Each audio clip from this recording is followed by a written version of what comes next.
চৰাইদেউতে খেল মহাৰণলৈ ছাত্ৰ-ছাত্ৰীক খোৱা গাড়ীৰে নিয়া কাৰ্যক আটছাৰ প্ৰতিক্ৰিয়া। চৰাইদেউ জিলাৰ সোণাৰী বিধানসভা সমষ্টিৰ বিদ্যালয়ৰ কণকণ ছাত্ৰ-ছাত্ৰীক জিলাখনত অনুষ্ঠিত হোৱা খেল মহাৰণলৈ নিয়াত আটছাৰ সাপেখাতী শাখাই তীব্ৰ প্ৰতিক্ৰিয়া প্ৰকাশ কৰিছে। বৰহাট আৰু উদয়শ্ৰী গাঁও পঞ্চায়তৰ অন্তৰ্গত বিদ্যালয়ৰ ছাত্ৰ-ছাত্ৰীক খোলা গাড়ীত তুলি সোণাৰী নিয়া অৱস্থাত আটছাই প্ৰত্যক্ষ কৰি তীব্ৰ প্ৰতিক্ৰিয়া প্ৰকাশ কৰাৰ লগতে অসম চৰকাৰৰ ছাত্ৰ-ছাত্ৰীৰ জীৱনৰ যি হেতালি খেলিছে সেয়া কেতিয়াও গ্ৰহণযোগ্য নহয় বুলি উল্লেখ কৰে। চৰকাৰে খেল মহাৰণৰ নামত কোটি কোটি টকা খৰচ কৰে যদিও ছাত্ৰ-ছাত্ৰীৰ জীৱনৰ প্ৰতি কঢ়িয়াই অনা কাৰ্যক তীব্ৰ ভাষাৰে গৰিহণা দিয়ে আটছা সাপেখাতী শাখাৰ সভাপতি নবীন কৰ্মীয়ে। আমি দেখা পাইছো অসম চৰকাৰে খেল মহাৰণৰ নামত ব্যাগগুম এটা তেওঁলোকে আয়োজন কৰিছে, কিন্তু তেওঁলোকে ল'ৰা ছোৱালীৰ খেলুৱৈসকলক ভৱিষ্যতক লৈ হেতালি খেলা যেন অনুভৱ হৈছে। কিয়নো আজি আমি দুখনকৈ গাড়ী খোলা গাড়ীত আমি দেখা পালোঁ খেল মহাৰণৰ কাৰণে বৰহাট অঞ্চলৰ আৰু উদয়শ্ৰী পঞ্চায়তৰ খেলুৱৈসকলক তেওঁলোকে খোলা গাড়ীত পাণ জপা দি খেলুৱৈসকলক ছাত্ৰ-ছাত্ৰীসকলক লৈ যোৱা আমি দেখা পালোঁ। কথা হ'ল অসম চৰকাৰে খেল মহাৰণৰ নামত লক্ষ লক্ষ কোটি টকা খৰচ কৰিছে, কিন্তু ল'ৰা ছোৱালীসকলৰ খেলুৱৈসকলৰ জীৱনৰ প্ৰতি তেওঁলোকে নিৰাপত্তাৰ কথাটো চূড়ান্তভাৱে গাফিলতি কৰিছে। এই ক্ষেত্ৰত চৰাইদেউ জিলা প্ৰশাসন, চৰাইদেউ জিলাৰ মন্ত্ৰী বিধায়কসকল বা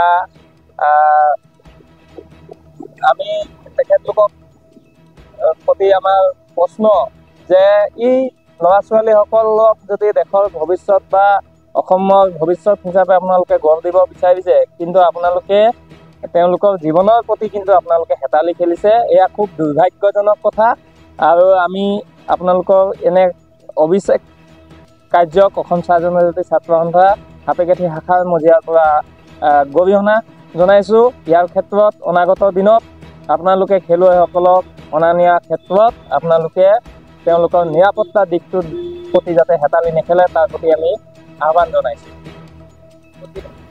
চাওক, প্ৰশাসনে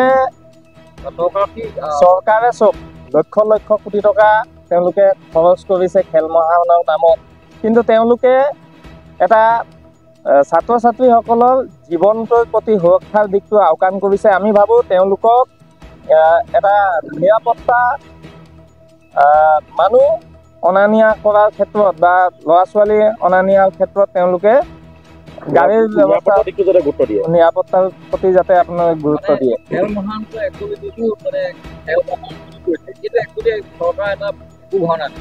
নাই চব আমিতো দেখাত তেনেকৈ অনুমান হৈছে তেওঁলোকে চূড়ান্তভাৱে ল'ৰা ছোৱালীৰ জীৱনৰ প্ৰতি ভেকু ভাওনাত পৰিণত কৰা যেনেই আমি দেখা পাইছোঁ। কিয়নো আপোনালোকে ইতিমধ্যে ফুটেজসমূহ পাইছে তেওঁলোকে কেনেধৰণে ল'ৰা ছোৱালীসকলক কঢ়িয়াই নিছে খোলা গাড়ীত, মানে আয়োজন কৰিব লাগে বুলি কৈছে।